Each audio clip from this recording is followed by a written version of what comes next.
Oh lala, ternyata guru besar dari semua penghujat Kristen itu adalah si Zakir Naik. Yuk kita bahas.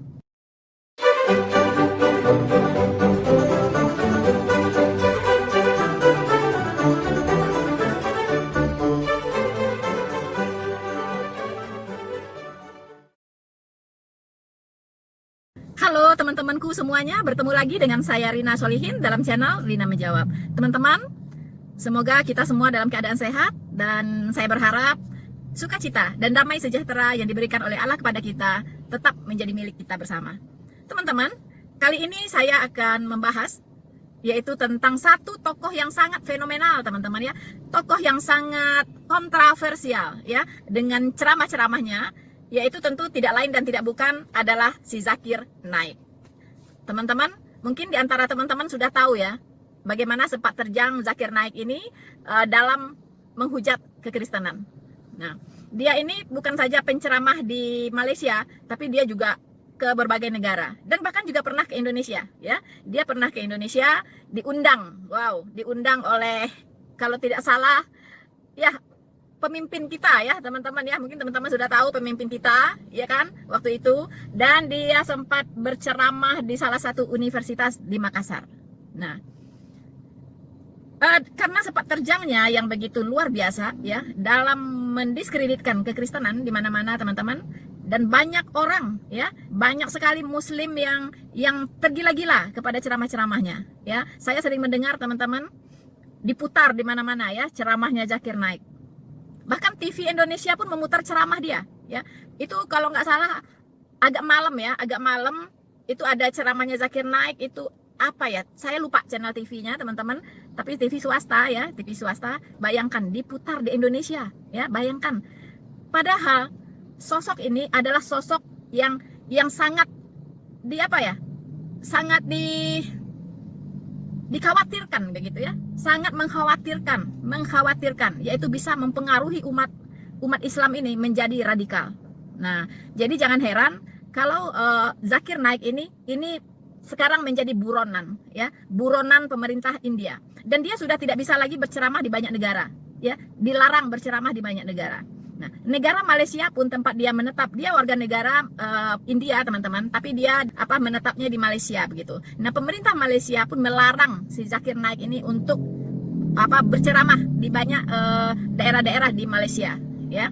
Nah, jadi dia ini ceramah-ceramahnya itu dinilai oleh banyak negara itu sangat mengkhawatirkan ya, bisa menimbulkan perpecahan ya, bisa menimbulkan efek yang tidak baik terhadap keutuhan dari negara itu sendiri ya. Jadi jangan heran banyak negara sudah memblacklist yang namanya si Zakir Naik. Tapi luar biasanya Indonesia malah mengagum-agumin dia ya, bahkan diundang ke Indonesia untuk berceramah. Wow, luar biasa ya, luar biasa ya teman-teman. Sedikit kita akan melihat siapa si Zakir Naik ini ya. Nama lengkapnya adalah Zakir Abdul Karim Naik ya.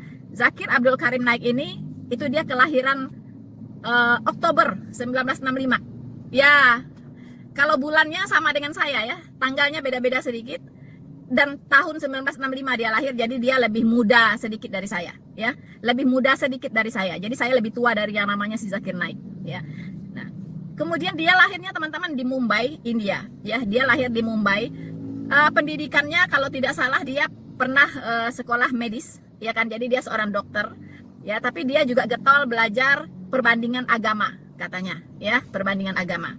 Nah, kalau saya cermati dengan pengaruh si Zakir Naik di Indonesia ini, saya lihat semua ustadz ya, terutama yang mu'alaf ini, saya lihat dari materi-materi mereka di YouTube yang semuanya sudah pernah saya counter ya, mu'alaf yang sudah pernah saya counter videonya, itu mereka bergurunya ternyata ke Zakir Naik. Sepertinya mereka punya buku panduan yang sama ya dari si Zakir Naik ini teman-teman. Jadi mereka itu menjadikan bukunya Zakir Naik itu, ceramah-ceramahnya Zakir Naik itu sebagai panduan mereka gitu. Makanya jangan heran apa yang diutarakan, yang disorot, yang dibahas oleh para mu'alaf ini ya, itu hampir sama gitu, hampir sama ya, hampir sama, hampir seragam. Nah, kelihatan di situ bahwa mereka ini punya satu guru besar ya kan. Jadi mereka punya satu guru besar yang sama, yaitu Zakir Naik dan tentunya Ahmad Didat ya. Saya ingat teman-teman, sewaktu saya baru menjadi Kristen baru memberitahukan keluarga bahwa saya sudah bertobat, menerima Yesus Kristus sebagai Tuhan dan Juru Selamat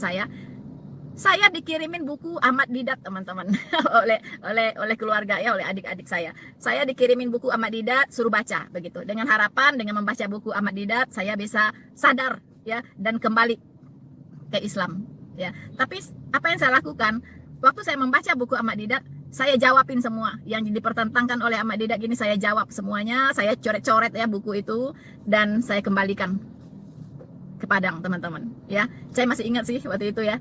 Nah, tapi nggak masalah ya, namanya juga usaha ya.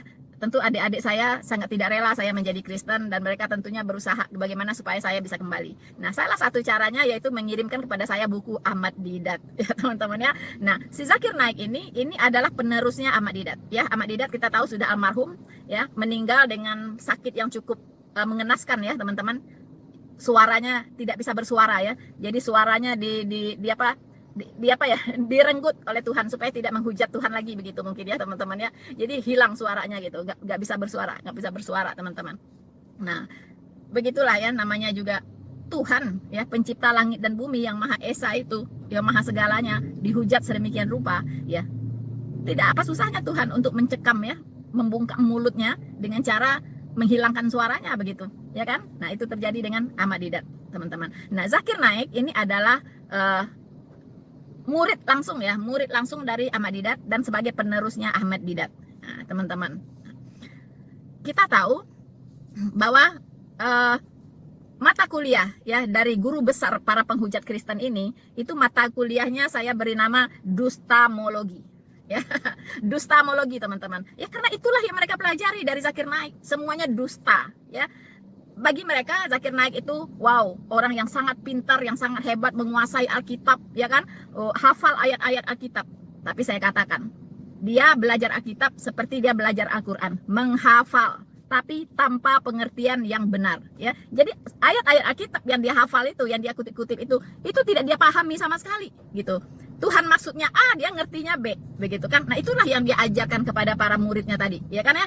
Nah, itu luar biasa. Nanti kita akan lihat betapa ngawurnya si Zakir Naik ini, ya, teman-teman.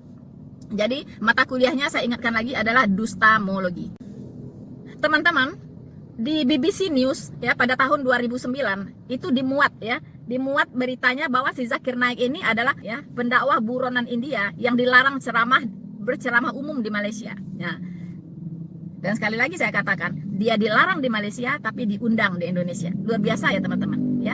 Artinya pemimpin Malaysia ya, para pemimpin Malaysia sangat mengkhawatirkan isi ceramah dari si Zakir Naik ini, yaitu bisa memecah belah anak bangsa. Karena di Malaysia pun terdiri dari banyak agama begitu ya, terdiri dari banyak suku juga begitu, hampir mirip dengan Indonesia. Jadi sangat berbahaya kalau ada orang-orang seperti ini berceramah sembarangan ya, memecah belah umat begitu kan. Nah, Malaysia sudah tahu apa yang harus dia lakukan ya. Jadi pemerintah Malaysia itu sangat preventif. Nah, tapi di Indonesia sepertinya belum belajar dari Malaysia ya. Jadi pendakwah-pendakwah yang berbau sara ya, seperti si Yahya Waloni ya kan, itu gurunya kan juga si Zakir Naik ya. Itu dibiarkan saja begitu, tidak ada tindakan sama sekali. Padahal itu bisa merusak ya kehidupan berbangsa dan bernegara di Indonesia ini. Ya. Timbul rasa saling permusuhan, saling mencurigai ya kan. Nah, ini sangat berbahaya, tapi saya lihat pemerintah Indonesia itu membiarkan saja ya, membiarkan saja. Tapi ya seperti kita lihat salah satu tokoh yang kontroversial juga ya, yang sekarang sudah masuk penjara, itu betul-betul itu adalah pekerjaan Tuhan, bukan oleh tangan manusia, tapi tangan Tuhan sendiri yang bekerja ya. Karena kalau menunggu dari pemerintah sepertinya jauh panggang dari api ya. Jadi memang Tuhan sendiri yang harus turun tangan di Indonesia ini ya. Beda dengan Malaysia. Kalau Malaysia itu pemerintahnya sangat-sangat tegas, ya kan? Walaupun dia disebut negara Islam ya, Malaysia itu, tapi dia sangat toleran, teman-teman. Ya, makanya dia bisa maju, ya. Kalau tidak ada di sana orang India, kalau tidak ada di sana orang Tionghoa, ya kan? Kalau tidak ada di sana orang Eropa juga banyak di Malaysia, mereka belum ya, tapi itulah hebatnya Malaysia. Mereka bisa ya menjaga keharmonisan kehidupan masyarakatnya di sana ya, karena berbagai etnis ada di sana, dan Malaysia itu dibangun di atas beragam etnis begitu kan. Nah, sama sebenarnya dengan Indonesia ya, tapi di sini aneh gitu. Bahkan si Zakir Naik ini itu diduga terlibat ya dengan meledaknya bom di Dhaka begitu. Jadi sejak peristiwa bom di Dhaka itu dia menghilang, ya, dia menghilang dan dia diduga terlibat dalam penyerangan terorisme ini. Nah, aduh, miris sekali ya jika orang seperti ini diundang berceramah di Indonesia. Wow, luar biasa, ya, luar biasa tidak bijaknya begitu ya. Nah, salah satu pelaku bom salah satu pelaku bom itu mengatakan bahwa setelah diselidiki oleh polisi, dan dia mengatakan bahwa dia melakukan pemboman itu terinspirasi dari ceramah-ceramahnya si Zakir Naik. Teman-teman bayangkan. Tapi sekali lagi teman-teman, ceramah-ceramahnya Zakir Naik hari ini berseleweran, ya, beredar di hampir di semua kalangan umat muslim. Ya, karena saya sering mendengar, ya, ceramah-ceramah si Zakir Naik diputar.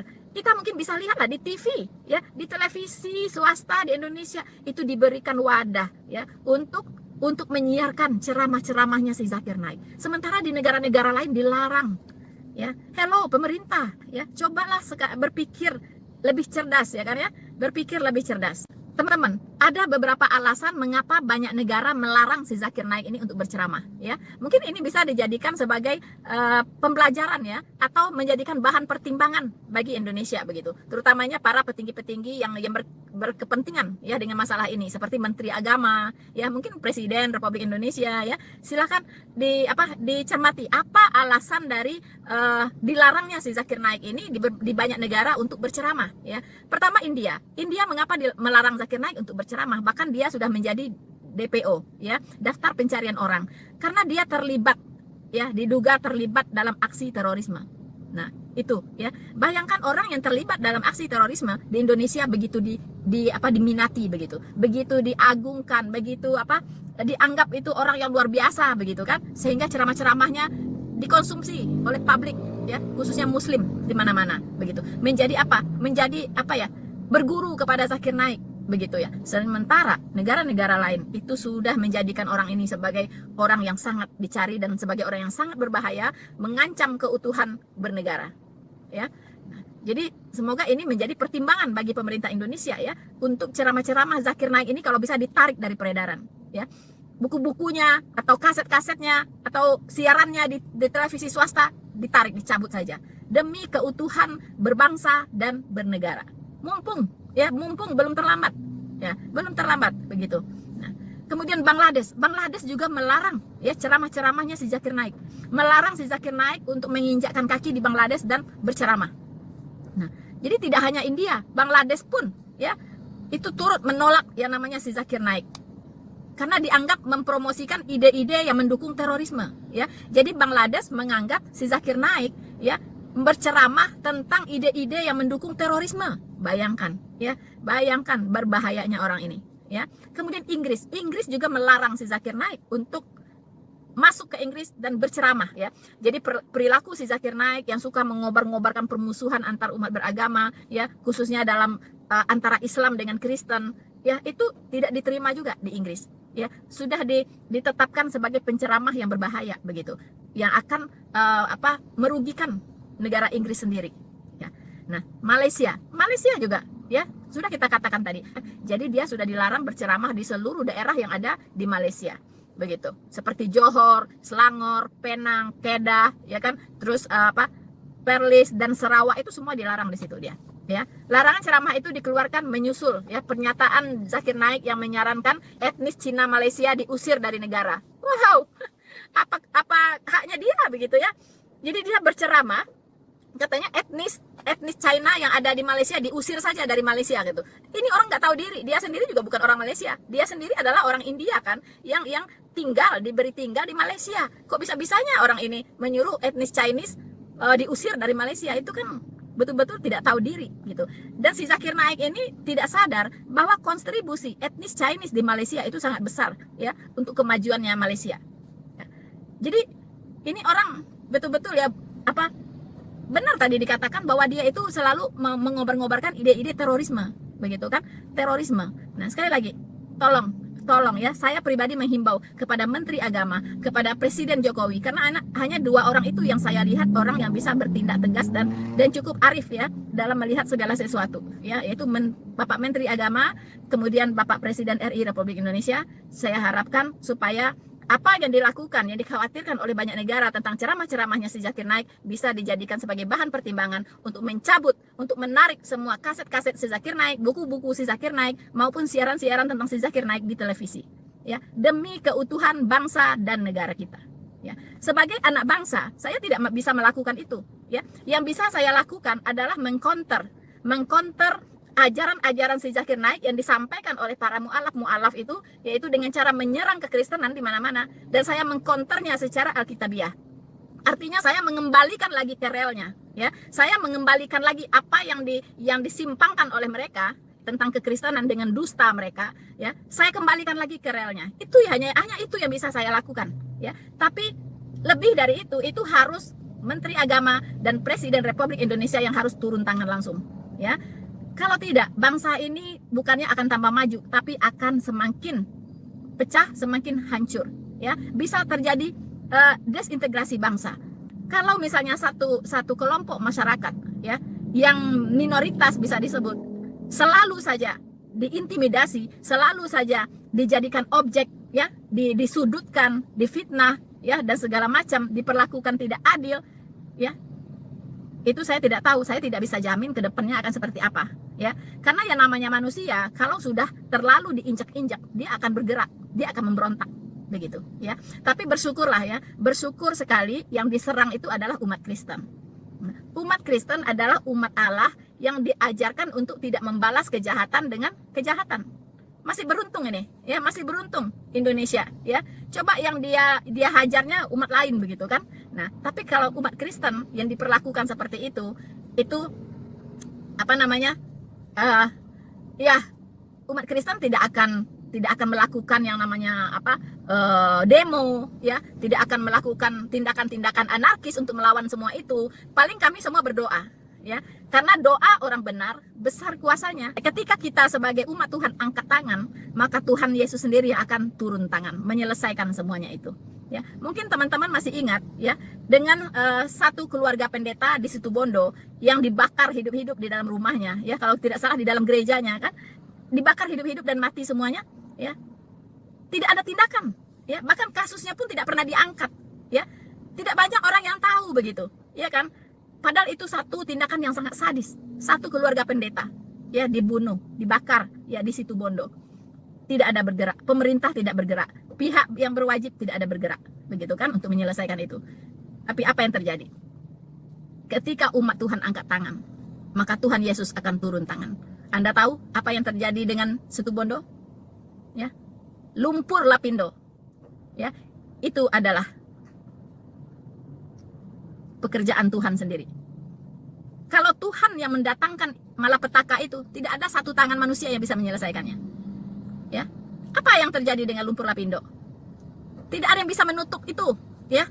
Tidak ada yang bisa menyelesaikan masalah itu. Tidak ada, karena Tuhan sendiri yang turun tangan untuk memperingatkan, hei kamu, ya, Indonesia, pemerintah Indonesia, ya, itu Anda itu harus adil, ya. Sebagai pemerintah harus adil. Anak-anak Tuhan diintimidasi, didiskriminasi, ya. Apa yang terjadi? Lumpur lapindo, itu pekerjaan Tuhan. Karena anak-anak Tuhan angkat tangan, ya. Akhirnya Tuhan yang turun tangan. Dan sekarang pun banyak kejadian, ya kan. Tuhan tahu apa yang akan terjadi ke depan, ya kan. Saya yakin Tuhan punya rencana yang luar biasa indah bagi Indonesia. Nah, makanya Tuhan tahu apa yang harus dia lakukan, ya.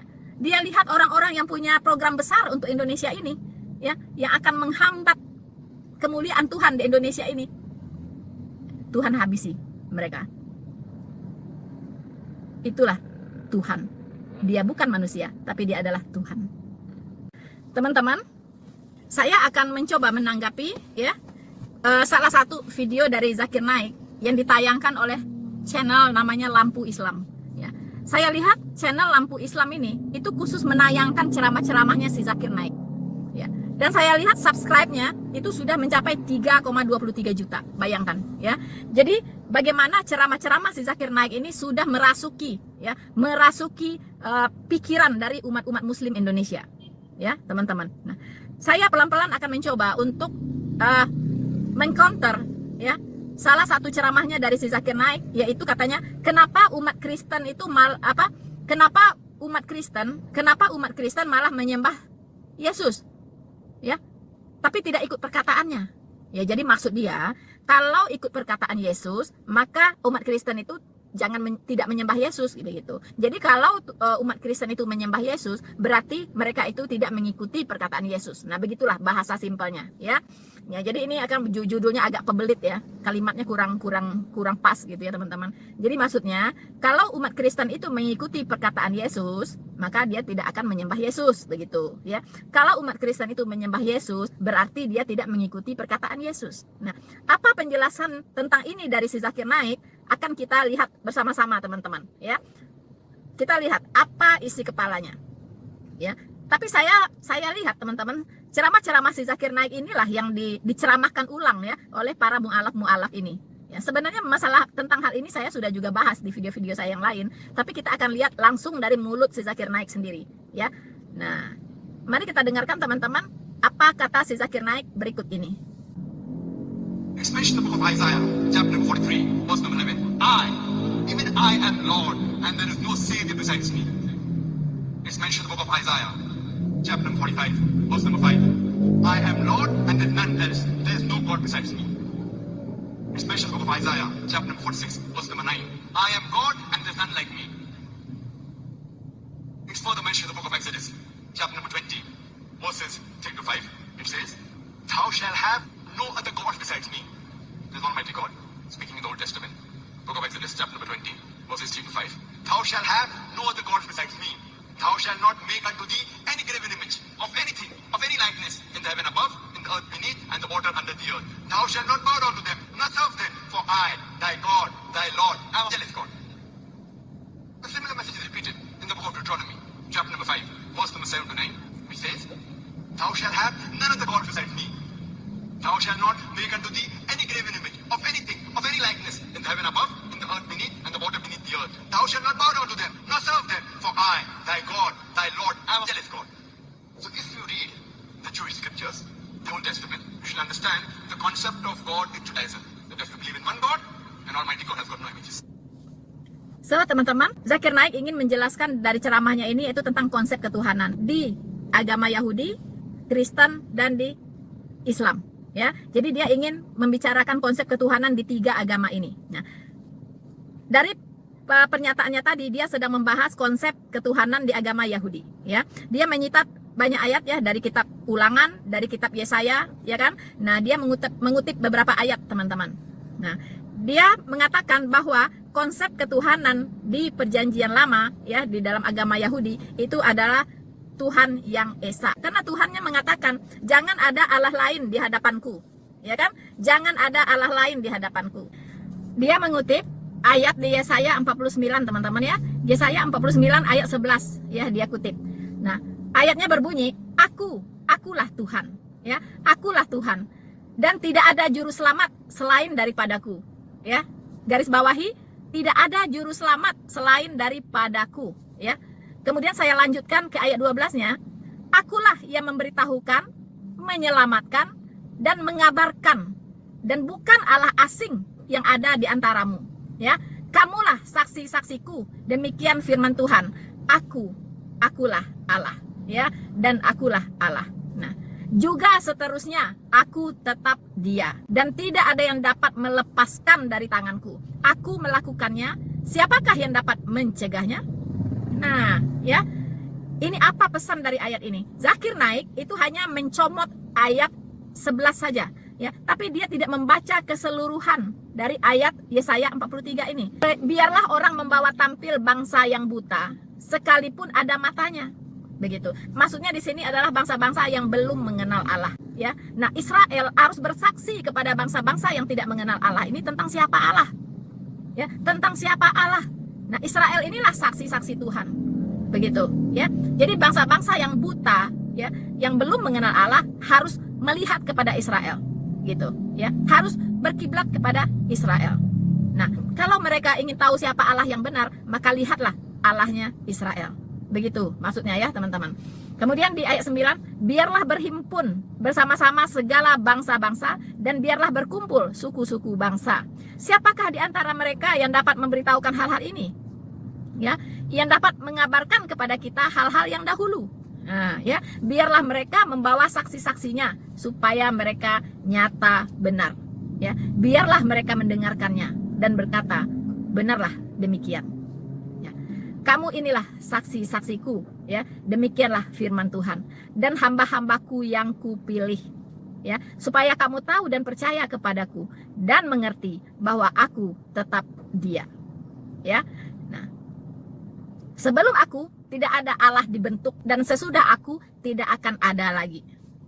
Ya, jadi sesudah Allah ini yang berfirman di perjanjian lama ini, tidak ada Allah lagi. Sebelumnya juga tidak ada Allah, dan setelah Dia pun tidak ada Allah. Berarti Dia adalah Allah satu-satunya yang harus disembah oleh seluruh suku bangsa, ya, oleh seluruh umat, baik oleh bangsa Arab, ya, bangsa Indonesia, bangsa Eropa, ya kan, China, ya, Amerika, semua umat manusia harus menyembah Allah yang ada di perjanjian lama ini, ya, yang disembah oleh bangsa Israel.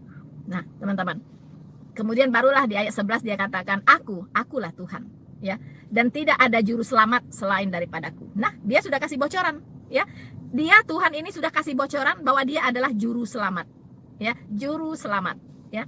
Nah, tidak ada juru selamat selain daripadaku. Akulah yang memberitahukan, yang menyelamatkan, yang mengabarkan, ya, dan bukan Allah asing yang ada di antaramu. Apa yang dikabarkan? Yang dikabarkan adalah Injil, ya, bahwa Allah ini mengabarkan kedatangannya nanti, ya, sebagai juru selamat. Ini intinya. Si Zakir Naik ditutup matanya oleh iblis sehingga tidak paham ayat ini, ya. Dia mengabaikan makna yang sesungguhnya, ya, bahwa Allah ini memperkenalkan dirinya sebagai juru selamat, dan Dia mengabarkan, ya, ini kitab Yesaya, teman-teman, ya. Kitab Yesaya disebut juga dengan Injil Perjanjian Lama. Kitab Yesaya ini syarat dengan nubuatan, ya, akan datangnya juru selamat, nubuatan tentang Yesus Kristus. Bahkan dari kelahirannya, kemudian pelayanannya, penyalipannya, itu ada di kitab Yesaya ini, ya. Bagaimana dia sengsaranya, penderitaannya dalam melayani, ya, kesengsaraannya di kayu salib dalam menanggung dosa seisi dunia, ini sudah dinubuatkan di kitab Yesaya.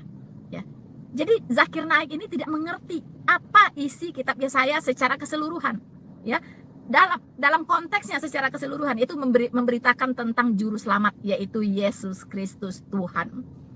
Ya, makanya di Yesaya 9 ya ayat 5 mengatakan, seorang putra akan diberikan untuk kita, ya kan? Nah, namanya disebut orang, ya, Allah yang perkasa, ya, Bapa yang kekal, Raja damai, penasehat ajaib, ya kan? Nah, itu bicara tentang Yesus Kristus. Ya, bicara tentang Tuhan Yesus. Nah, ini si Zakir Naik kemana? Begitu. Hanya comot satu ayat, ya, lalu dipahami sembarangan. Nah, inilah yang dia, pengetahuan bodohnya inilah yang dia wariskan, ya, ke orang-orang yang menggandrungi dia, begitu, ya. Yang menganggap dia itu luar biasa, ya, pengetahuan Alkitabnya luar biasa. Kalau saya bilang luar biasa sesat, ya, luar biasa gagal, ya, dalam memahami Alkitab. Ya. Jadi dia asal comot-comot ayat. Begitu, teman-teman. Inilah contohnya guru-guru dari para mu'alaf kita, ya, yang getol-getol membuat video ceramah-ceramah di mana-mana di masjid-masjid dengan mendiskreditkan kekristenan. Nah, gurunya Zakir Naik ini, teman-teman, ya, orang yang sudah gagal paham, ya, dengan Alkitab. Dia hanya bisa menghafal, tapi dia tidak mengerti, ya, tidak mengerti apa makna dari yang dia baca. Dia tidak mengerti sama sekali. Percislah para mu'alaf ini, gitu, ya, teman-teman, ya. Jadi dia tidak tahu bahwa Yesaya 43 itu ayat 11 bicara tentang Yesus Kristus. Dan secara kontekstual seluruh kitab Yesaya itu menubuatkan tentang kedatangan juru selamat, yaitu Yesus Kristus. Ya, makanya disebut kitab Yesaya adalah Injil Perjanjian Lama. Di situ sudah diberitakannya, itu sudah diberitahukan. Makanya di sini dikatakan di ayat 12, akulah yang memberitahukan, yang menyelamatkan dan mengabarkan, ya. Dan bukan Allah asing yang ada di antaramu. Apa yang dikabarkan? Yaitu juru selamat yang akan datang, ya. Di ayat 13 jelas dia katakan, juga seterusnya aku tetap Dia, ya, dan tidak ada yang dapat melepaskan dari tanganku. Aku melakukannya. Siapakah yang mencegahnya? Yang dapat mencegahnya, ya. Mencegah apa? Ya, mencegah Allah itu, firman Tuhan itu menjadi manusia. Siapa yang bisa mencegahnya kalau dia pengen jadi manusia? Ya, emangnya Anda siapa gitu, ya? Sampai tidak terima Allah menjadi manusia. begitu. Malah dikatakan manusia yang jadi Tuhan, begitu kan? Tidak ada manusia menjadi Tuhan. Anda bodoh sekali, ya. Mana ada manusia jadi Tuhan? Hanya orang gila, ya, otaknya yang konslet mengatakan bahwa manusia bisa jadi Tuhan. Yang benar adalah Tuhan jadi manusia. Why not? Namanya Tuhan itu maha berkuasa, dia mau jadi apapun bisa, begitu, ya. Manusia dia yang ciptakan kok. Masa dia jadi manusia saja tidak bisa? Kalau memang itu adalah rancangannya gitu, ya. Ada tujuannya dia jadi manusia itu, begitu ya. Bukan sembarangan asal-asal menjadi manusia gitu. Ada tujuannya, yaitu untuk supaya menggantikan orang berdosa ini dihukum. Kalau tidak menjadi manusia, lalu bagaimana menggantikan kita dihukum? Ya, bagaimana cara menggantikannya? Ya, contohnya, saya teman kuliah Anda, hari itu Anda tidak masuk karena sakit, ya kan? Karena sakit. Nah, tapi karena ada pelajaran yang sangat penting saat itu, ya, saya minta izin tuh ke dosen. Pak dosen, itu teman saya ini sakit, saya boleh nggak masuk kelas Bapak untuk menggantikan dia? Ya, supaya pelajaran Bapak bisa saya sampaikan kepada dia supaya dia tidak ketinggalan pelajaran. Boleh nggak Pak dosen? Oh, boleh, Anda boleh menggantikan dia. Nah, ya, jadi yang bisa menggantikan dia adalah saya. Dia manusia, saya manusia juga. Baru saya bisa menggantikan dia. Ya, kalau dia manusia, saya kerbau misalnya, bisa nggak saya masuk kelas menggantikan dia? Nggak bisa. Gitu. Pak dosen juga nggak mengizinkan aku ada kerbau mau duduk di kelas gitu kan? Pasti nggak mengizinkan gitu. Karena saya mau menggantikan dia. Mengapa bisa saya menggantikan dia? Karena saya juga manusia yang bisa menggantikan dia, begitu. Kalau saya bukan manusia, kucing, kambing, atau monyet, atau kerbau, tidak bisa saya menggantikan dia kuliah, begitu. Nah, begitu juga Tuhan. Mengapa Tuhan datang jadi manusia? Supaya Tuhan bisa menggantikan saya dihukumkan kayu salib, begitu. Ya, mana bisa? Dia datang dalam bentuk yang lain, begitu. Ya, jadi kerbau misalnya. Tuhan datang jadi kerbau yang menggantikan saya dihukumnya. Mana bisa? Ya kan, harus manusia juga gitu. Makanya Tuhan jadi manusia, begitu. So simple untuk dipahami. Tapi kenapa lemot banget otaknya, nggak nyambung ya, nggak nyambung. Saya juga heran gitu. Sudah dijelaskan, sudah bikin rupa gitu, ya. Itu tadi karena sudah ditutup oleh iblis, ya. Ketika orang tidak punya niat yang murni untuk mengenal Tuhan, dia tidak akan paham firman Tuhan, tidak akan paham gitu. Logikanya itu seolah-olah udah jungkir balik begitu ya. Nah, faktanya Tuhan menjadi manusia. Di otaknya manusia jadi Tuhan, kan kebalik-balik jadinya, begitu. Ya, jadi iblis itu menjungkir balikan pikiran dia, logika dia dijungkir balikan. Ya, makanya disebut juga logika jungkir balik, begitu kan, logika jungkir balik. Nah, begitulah perbedaannya, ya. Orang yang punya Roh Kudus di hati yang bisa menerangi pikiran kita ini. Roh Kudus itu yang menerangi pikiran kita sehingga kita mengerti kebenaran, begitu. Ya. Iblis menutup pikiran orang, sebaliknya iblis justru menutup pikiran orang, membutakan orang dari kebenaran. Ya. Jelas-jelas dikatakan Tuhan jadi manusia. Dia balik oleh iblis. Manusia jadi Tuhan, katanya begitu. Dia nggak akan nyambung. Siapapun pasti tidak akan setuju, ya. Pasti akan mengatakan tidak pernah manusia bisa jadi Tuhan. Betul. Tapi kalau Tuhan jadi manusia, why not? Ya, seperti tadi yang saya jelaskan, ada maksudnya, ada tujuannya, begitu. Ya, teman-teman. Yuk, kita lihat lagi apa pernyataan Zakir Naik berikut ini. Before we discuss the concept of modern Christianity, I would like to make a few points clear. Islam is the only non-Christian faith which makes it an article of faith to believe in Jesus Christ, peace be upon him. No Muslim is a Muslim if he does not believe in Jesus Christ, peace be upon him. We believe that he was one of the mightiest messengers of Allah subhanahu wa ta'ala, of Almighty God. We believe that he was the Messiah, translated Christ. We believe that he was born miraculously without any male intervention, which many modern day Christians today do not believe. We believe that he gave life to the dead with God's permission. We believe that he heals those born blind and lepers with God's permission. The Christians and the Muslims, they are going together. But one may ask, then where is the parting of ways? The parting of ways is that there are many Christians who say that Jesus Christ, peace be upon him, he claimed divinity. In fact, if you read the Bible, there is not a single unequivocal statement in the complete Bible where Jesus Christ, peace be upon him, himself says that I am God, or where is his worship? I'd like to repeat the statement. There is not a single unequivocal statement, not a single unambiguous statement in the complete Bible where Jesus Christ, peace be upon him, himself says that I am God, or where is his worship? If any Christian can point out any unequivocal statement, any unambiguous statement from anywhere in the Bible where Jesus Christ, peace be upon him, himself says that I am God, or where he says worship me, I am ready to accept Christianity today. Teman-teman, Sekarang dia membahas tentang konsep, ya, konsep ketuhanan Kristen. Konsep ketuhanan Kristen dia membahas, ya. Tadi konsep ketuhanan Yahudi sudah dia simpulkan bahwa Yahudi percaya kepada Tuhan yang Maha Esa, ya. Karena di situ Tuhan Allah berfirman, tidak ada Allah selain daripadaku, akulah Tuhan, ya. Begitu, ya. Tidak ada Allah dibentuk, ya. Sebelum aku tidak ada dan setelah aku pun tidak ada, ya. Jadi Allah yang Esa, ya. Jadi dia sudah memahami bahwa Allah di agama Yahudi adalah Allah yang Esa. Sekarang dia beralih ke konsep ketuhanan Kristen. Nah, dia mengawali bahwa dalam konsep ketuhanan Kristen itu dia mengatakan umat Islam itu percaya, ya, percaya kepada Yesus Kristus, ya. Jadi bukan Islam kalau tidak percaya kepada Yesus Kristus katanya, ya. Oh gitu ya.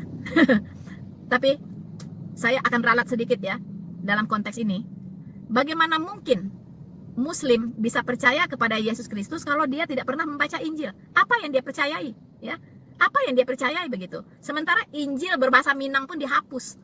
Bagaimana umat Muslim Minang bisa percaya kepada Yesus Kristus kalau Injilnya dihapus? Ya kan, dari Play Store. Nah, jadi si Zakir Naik mengatakan bahwa umat Islam itu bukan Islam kalau tidak percaya kepada Yesus Kristus. Sepertinya dia tertukar. Mungkin yang dia maksud adalah Isa Al-Masih, ya. Kalau Isa Al-Masih memang ada di kitabnya mereka begitu. Tapi kalau Yesus Kristus itu tidak ada di Al-Qur'an, adanya di Alkitab.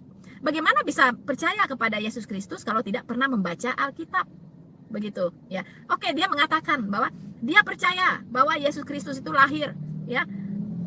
Bukan karena campur tangan laki-laki, ya kan? Kemudian kami percaya katanya, ya, kami percaya bahwa Yesus Kristus itu adalah Mesias atau Kristus.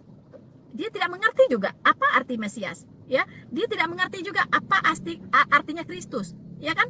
Nah, Kristus atau Mesias itu artinya juru selamat, ya. Emang Anda percaya bahwa Anda diselamatkan oleh Yesus Kristus?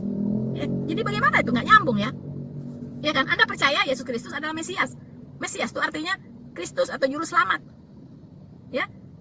Jadi bagaimana dong? Percaya kepada Yesus Kristus sebagai Mesias tapi nggak ikut Mesias gitu. Ya kan? Nah, kemudian dia juga mengatakan dia percaya, ya, bahwa Yesus Kristus mengadakan banyak mukjizat, ya, membangkitkan orang mati misalnya karena seizin Allah katanya gitu. Ya, jadi dia tidak mengakui bahwa Yesus Kristus itu mengadakan mukjizat, ya, karena memang dia sendiri Allah gitu. Dia tidak perlu minta izin ke mana-mana dulu untuk melakukan mukjizat. Kapanpun dia melakukan mukjizat dia akan lakukan. Bahkan dia bisa memberikan kuasa, begitu, ya. Tuhan Yesus itu memberikan kuasa kepada para rasul untuk melakukan mukjizat. Jadi artinya dia punya kuasa sendiri untuk melakukan mukjizat.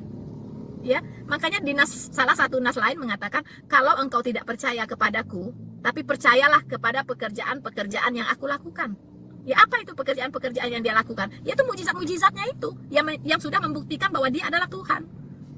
Ya, jadi kalau tidak percaya kepada yang aku katakan, ya, nah, bahwa aku ini adalah Tuhan, ya kan? Percayalah kepada pekerjaan-pekerjaan yang aku lakukan. Itu tadi, mujizat-mujizat yang dia lakukan yang membuktikan bahwa dia itu memang Tuhan. Begitu. Ya. Nah, jadi si Zakir Naik mengatakan bahwa dia percaya, ya, kepada Yesus Kristus, ya. Ya, oh berarti sama dong katanya. Berarti sama dong Kristen dengan Islam.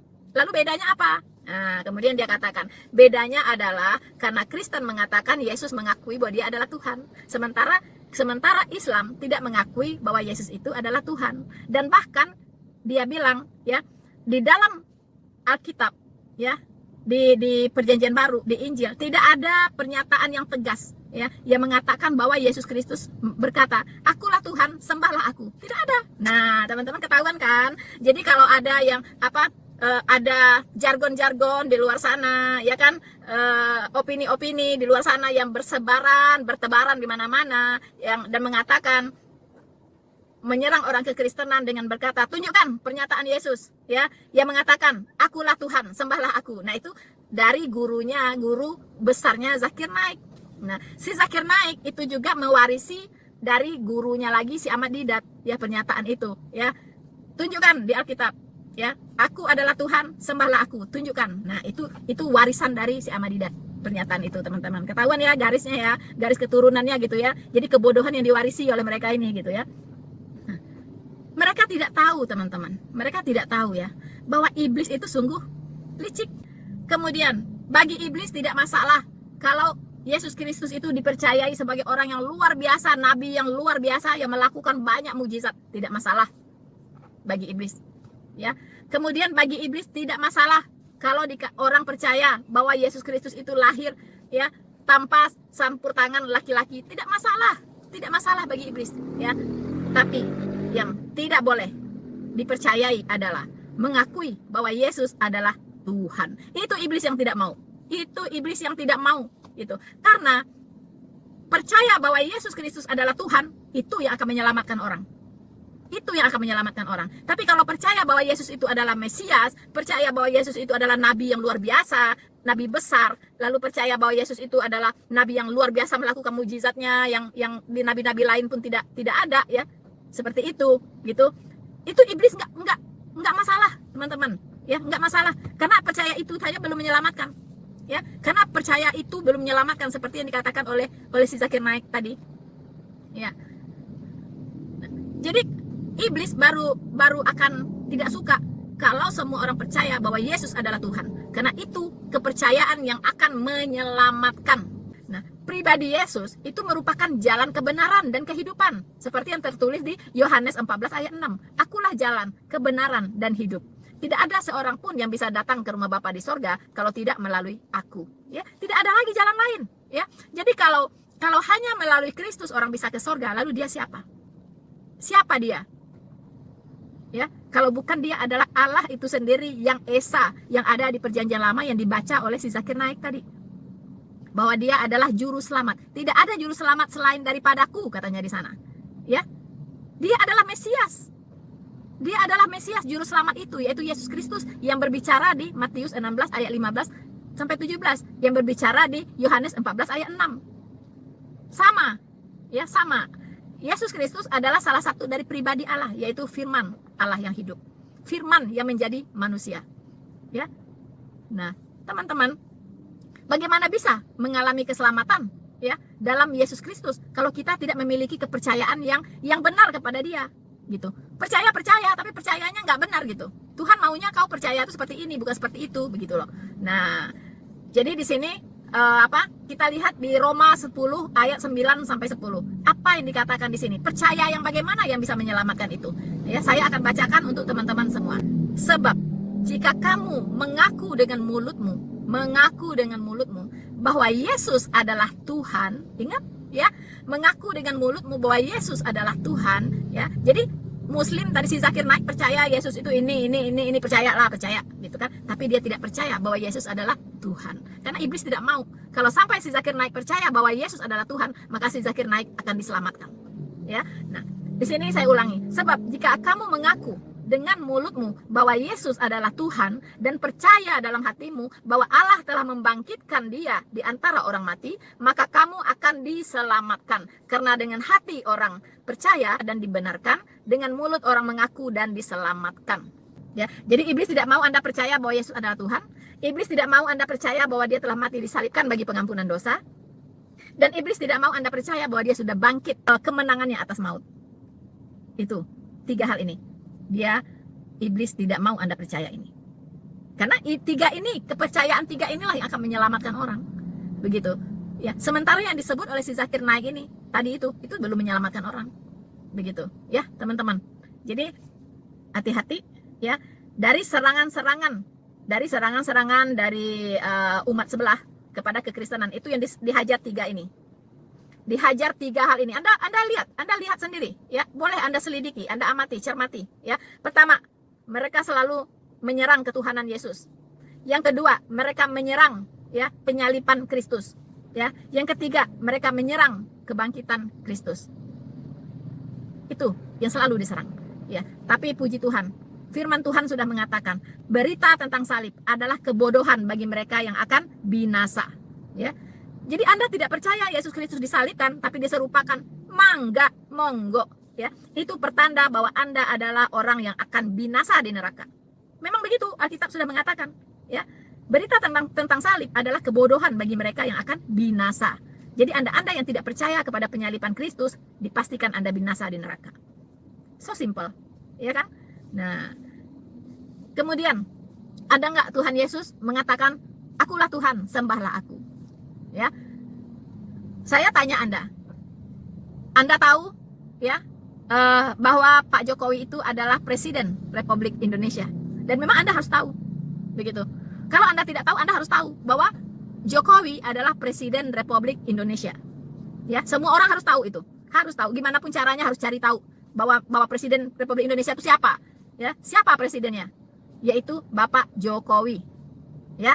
Lalu ketika semua orang ini memang harus tahu Pak Jokowi itu adalah presiden, dan bahkan sudah tahu bahwa Pak Jokowi itu adalah Presiden Republik Indonesia, apakah di setiap saat ya dia datang ke masyarakat atau dia berpidato ya atau dia melakukan diwawancara dan sebagainya, dia harus selalu mengatakan akulah Presiden Republik Indonesia? Perlu nggak seperti itu? Orang bilang, semua orang juga tahu Bapak itu Presiden Republik Indonesia, nggak usah ngomong kali, ya kan? Nah, sama juga, Tuhan juga sama. Umat manusia ini harus tahu bahwa dia adalah Tuhan, ya kan? Pernyataan bahwa dia adalah Tuhan, ciri-cirinya seperti apa, ya, atribut-atribut yang menyertainya seperti apa, itu sudah ada di dalam Alkitab. Anda baca Alkitab, maka Anda tahu siapa Tuhan itu. Dan dia itu adalah Yesus Kristus. Apakah dia perlu berkata, akulah Tuhan, sembahlah aku? Anda itu sudah seharusnya, ya sudah seharusnya memang harus menyembah dia, begitu. Nggak perlu lagi Tuhan Yesus berikrar, akulah Tuhan, sembahlah aku. Itu orang bodoh yang seperti itu. Sama dengan Pak Jokowi dituntut untuk mengatakan, akulah Presiden Republik Indonesia, hormatlah kepadaku. Begitu ya? Ya kan? Itu hanya orang naif, pikirannya yang IQ-nya agak jongkok sedikit lah gitu ya. Yang meminta-minta Pak Jokowi berharap-harap menyatakan dirinya bahwa sayalah Presiden Republik Indonesia, hormatilah saya, begitu. Ya, enggak teman-teman, sama juga dengan Tuhan. Ya, Alkitab sudah disediakan. Anda mau kenal Tuhan, bacalah Alkitab. Nah, sekarang Anda harus tahu siapa Tuhan itu, dan Tuhan itu tidak perlu lagi untuk keluar-keluar ya memproklamirkan dirinya di mana-mana, akulah Tuhan, sembahlah aku. Anda tidak tahu, itu iblis yang punya sifat seperti itu ya. Dia mengaku-ngaku dia Tuhan, sembahlah aku. Bahkan Tuhan Yesus pun dia cobai, itu nggak tahu dirinya si iblis ya. Katanya apa? Seluruh dunia yang gemerlap ini akan kuberikan kepadamu, katanya. Ya, asal kamu sujud menyembah aku. Wah, Tuhan Yesus marah sekali. Marah sekali kepada iblis. Enyahlah iblis, engkau harus menyembah Tuhan Allahmu. Ya. Jadi dia mencobai Tuhan, mencobai Allah. Ya, Allahnya itu yang dia cobai itu ya Yesus Kristus itu sendiri, gitu. Ya. Jadi engkau jangan mencobai Tuhan Allahmu. Nah, si iblis kan sedang mencobai Yesus, dan Yesus itu Tuhan Allah itu sendiri, gitu. Makanya disebut engkau jangan mencobai Tuhan Allahmu. Tuhan Allahmu ini loh, kata Tuhan Yesus ya. Aku ini Allahmu, jangan kamu cobai, gitu. Sembahlah kamu tuh yang harus sujud menyembah aku, bukan aku yang menyembah kamu. Tapi itulah dasar iblis, bodoh dan tidak tahu diri itu kayak gitu. Sok-sok kepintaran itu sifatnya iblis gitu. Ya, menawarkan dunia yang gemerlap ini kepada Tuhan Yesus. Ya, menciptakan dunia siapa? Sejak kapan iblis menciptakan dunia? Ya, masa dunia ditawarkan kepada sang penciptanya? Itu kan otaknya di mana gitu kan? Ya kan? Aduh, begitulah. Kalau pikiran-pikiran manusia sudah dirasuki oleh iblis, akhirnya kayak gitu juga, naif dan bodoh cara berpikirnya. Ya, sama gitu. Ya, yang digambarkan oleh si iblis gitu ya. Jadi gitu teman-teman. Tentang Yesus Kristus disembah atau tidak, itu banyak ayat di dalam Alkitab. Ya. Satu hal saya kasih tahu kepada Anda, bahwa Tuhan Yesus tidak pernah marah atau menolak ketika dia disembah. Ini harus dicamkan dulu, ya. Malaikat waktu disembah malah menolak dia. Jangan sembah aku. Dia menolak, tidak terima dia disembah, malaikat loh. Ya, tapi Yesus Kristus saat disembah, dia tidak pernah menolaknya. Bahkan Tuhan Yesus malah menegur. Ada murid yang ragu-ragu untuk menyembahnya. Tuhan Yesus tegur dia, gitu. Ya. Mengapa kamu ragu-ragu? Katanya. Kepadaku sudah diberikan kuasa di bumi dan di sorga. Jadi untuk apa lagi ragu-ragu mau menyembah aku? Nah, gitu, teman-teman. Jadi nalarnya itu coba dinyalakan dulu, ya. Nah, jadi Tuhan Yesus tidak pernah menolak saat dia disembah. Kita lihat teman-teman, ya. Waktu Tuhan Yesus baru lahir pun, itu orang Majus datang jauh-jauh ya dari Majus hanya untuk menyembah dia, ya. Hanya untuk menyembah dia. Karena orang Majus ini sudah membaca perjanjian lama. Ya, mungkin dia membaca nubuatan di kitab Yesaya bahwa yang lahir itu adalah Tuhan.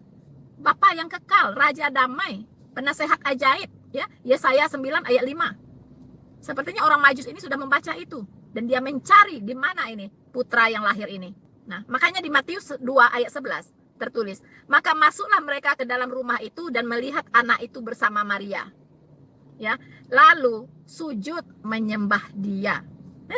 Orang Majus ini masuk ke rumah Maria, ya, habis melahirkan, lalu sujud menyembah bayi itu, begitu, ya, menyembah bayi itu, menyembah Yesus yang masih bayi. Jadi kalau ada yang bertanya, teman-teman Islam bertanya, ya, Maria menyembah Yesus nggak? Ya pastilah menyembah Yesus. Orang Majus saja menyembah Yesus, iya kan, teman-teman. Maria juga diselamatkan karena iman percayanya kepada Yesus Kristus, sama begitu, ya. Nah, kemudian ada lagi, ya, di Matius 9 ayat 18. Sementara Yesus berbicara demikian kepada mereka, datanglah seorang kepala rumah ibadat. Bayangkan teman-teman, kepala rumah ibadat Yahudi loh, ya. Kalau di sini itu imamnya Istiqlal, ya, imam Istiqlal nih datang, ya. Lalu menyembah dia dan berkata, anakku perempuan baru saja meninggal, tetapi datanglah dan letakkanlah tanganmu atasnya, maka ia akan sembuh. Teman-teman, itulah iman, ya, iman yang muncul dari seorang kepala rumah ibadat. Itulah iman. Yakin, ya, yakin bahwa Yesus Kristus itu Tuhan dan punya kuasa keilahian. Teman-teman, kita akan mendengarkan kembali apa pernyataan Zakir Naik berikut ini. Peace be upon him. He mentioned himself in the Gospel of John, chapter number 14, verse number 28. Jesus Christ, peace be upon him, said, my Father is greater than I. Gospel of John, chapter number 10, verse number 29. My Father is greater than all. Gospel of Matthew, chapter number 12, verse number 28. I cast out devils with the Spirit of God. Gospel of Luke, chapter number 11, verse number 20. I with the finger of God cast out devils. Gospel of John, chapter number 5, verse number 30. I can of my own self do nothing. As I hear, I judge, and my judgment is just. For I seek not my will, but the will of Almighty God. Anyone who says, I seek not my will, but the will of Almighty God, is a Muslim. Jesus Christ, peace be upon him, was a Muslim. Aduh, teman-teman, ya. Jadi ternyata dari sinilah, ya, guru besarnya, ya, para mu'alaf, ya, mengatakan bahwa Yesus Kristus itu adalah Muslim. Muslim, teman-teman, ya. Oh my God. Teman-teman, ternyata, ya, sumbernya ini nih, ya, yang mengatakan bahwa Yesus Kristus itu adalah Muslim. Ini dari Zakir Naik nih, ya. Ilmunya dari sinilah, ya, yang disebarluaskan oleh para mu'alaf bahwa Yesus itu adalah Muslim. Bahkan semua nabi katanya Muslim. Nabi-nabi di perjanjian lama itu sudah Muslim semua, begitu kan? Aduh, ya. Jadi teman-teman, barusan kita dengarkan, ya, bahwa Yesus Kristus itu bukan Tuhan, ya. Karena Yesus itu mengatakan bahwa Bapakku lebih besar daripada aku, ya. Nah, jadi dia tuh kan Bapaknya lebih besar daripada dia, berarti dia bukan Bapa dong. Nah, ya, sementara di nas lain dia mengatakan bahwa aku dan Bapa adalah satu. Nah, bagaimana ini? Ya, bagaimana ini? Nanti ada yang mengatakan tuh kan Alkitab kontradiktif, ya, kontradiksi, ya, di Alkitab tuh banyak kontradiksi, ya. Di satu sisi dikatakan Yesus mengatakan aku dan Bapa adalah satu. Kalau engkau melihat aku, engkau sudah melihat Bapa, ya kan? Nah, tapi di ayat lain dikatakan Bapakku lebih besar daripada aku. Bagaimana ini? Waduh, ini mah kontradiksi sekali ini Alkitab, ya. So, teman-teman, mari kita lihat, ya. Kita buat clear, teman-teman, ya. Mengapa Tuhan Yesus mengatakan saat itu bahwa Bapakku lebih besar daripada aku? Nah, ini ada kaitannya dengan ayat-ayat yang lain, ya. Jadi kita tidak bisa cuma comot satu ayat tafsirkan, comot satu ayat tafsirkan. Tidak bisa. Kita harus melihat konteks dari ayat ini secara keseluruhan dalam Alkitab. Mari kita lihat Ibrani 2 ayat 9, teman-teman. Ibrani 2 ayat 9, tetapi dia yang untuk waktu yang singkat, ya, dibuat sedikit lebih rendah daripada malaikat-malaikat, yaitu Yesus. Nah, ini dia yang dimaksud, ya. Ya. Kita lihat yang oleh karena penderitaan maut dimahkotai dengan kemuliaan dan hormat, supaya oleh kasih karunia Allah ia mengalami maut bagi semua orang. Ya. Jadi memang Tuhan Yesus dalam waktu yang singkat, untuk waktu yang singkat di kayu salib, ya, dia dibuat sedikit lebih rendah daripada malaikat-malaikat, ya. Kemudian di Filipi 2 ayat 5 sampai 11, hendaklah kamu dalam hidupmu bersama, ya, menaruh pikiran perasaan yang terdapat juga di dalam Kristus Yesus, yang walaupun dalam rupa Allah tidak menganggap kesetaraan dengan Allah itu sebagai milik yang harus dipertahankan. Ya, jadi pada waktu yang singkat tadi dia sudah tidak merasa harus mempertahankan kesetaraannya dengan Allah. Ya, dia merelakan dirinya menjadi lebih rendah daripada malaikat. Ya, demi untuk menanggung dosa seisi dunia.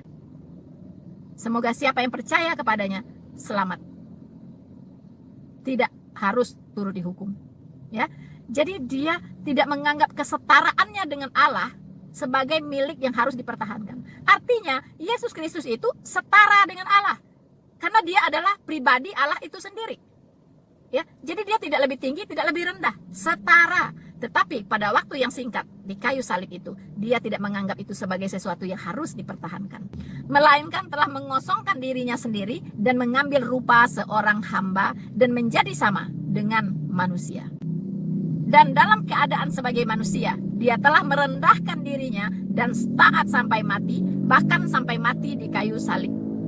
Itulah sebabnya Allah sangat meninggikan dia dan mengaruniakan kepadanya nama di atas segala nama. Oke teman-teman? Ya, jadi lagi-lagi si Zakir Naik tidak paham mengenai apa maksud dari Yohanes 14 ayat 28 ini. Lagi-lagi dia gagal paham. Itulah ya hasil dari sekolah dustamologi, ya, dari pembelajaran ya bidang studi dustamologi yang diajarkan oleh Zakir Naik dan Ahmad Didat. Teman-teman, sebelum saya mengakhiri video saya kali ini, saya ingin mengingatkan kita semua. Sekiranya ada di antara teman-teman yang belum pernah melakukan ikrar pertobatan di depan Tuhan, sebaiknya sesegera mungkin dilakukan teman-teman. Karena kita tidak tahu apa yang akan terjadi besok. Mungkin kita adalah Kristen sejak lahir, sehingga kita tidak mengambil perhatian untuk yang namanya ikrar pertobatan. Seperti tadi dikatakan, ya, bahwa percaya yang menyelamatkan itu harus diakui dengan mulut. Ya, percaya dengan hati, dengan mulut harus diakui teman-teman, ya, bahwa Yesus itu adalah Tuhan. Harus diaminkan bahwa dia sudah mati di kayu salib bagi pengampunan dosa kita. Ya, itu yang harus diikrarkan. Ya. Kalau teman-teman belum pernah mengikrarkan, lakukan segera. Nggak usah kalimatnya yang bertele-tele, ya. Kalimatnya padat, singkat, dan Tuhan tahu apa isi hati Anda dan saya. Ya, tidak perlu kalimat yang seperti puisi panjang bertele-tele, tidak perlu. Simpel saja. Ya. Dan ini setiap kita berdoa seharusnya kita ucapkan terus. Terima kasih, kita ucapkan terima kasih Tuhan atas anugerah yang telah Engkau berikan kepadaku, anugerah keselamatan yang tidak bisa aku balas dengan apapun. Ya. Dan pakai aku Tuhan secara luar biasa untuk bisa memberitakan kemuliaan-Mu kepada semua orang. Untuk menjadi alat-Mu, untuk memberitakan Injil-Mu kepada semua orang yang belum mengenal Engkau. Itu doa so simpel teman-teman, dan Tuhan itu menjawabnya pasti. Ya, itu doa yang menyenangkan hati Tuhan. So teman-teman, saya ucapkan ya juga terima kasih untuk teman-teman semua ya untuk dukungan Anda terhadap channel Noverina Solihin, dan saya pastikan upahmu besar di surga karena engkau telah terlibat langsung dalam penyebar luasan kabar baik kepada semua orang, di mana orang-orang yang belum mengenal Tuhan bisa mengenal Tuhan, orang-orang yang lemah iman bisa dikuatkan, orang-orang yang memang sudah kuat dalam iman bisa lebih dimantapkan lagi sehingga bisa menjadi berkat bagi orang lain. So teman-temanku semuanya, sekian dulu bersama saya Noverina Solihin. Jangan lupa teman-teman untuk like, subscribe, dan share video ini. Tuhan Yesus memberkati kita semua. Maranatha.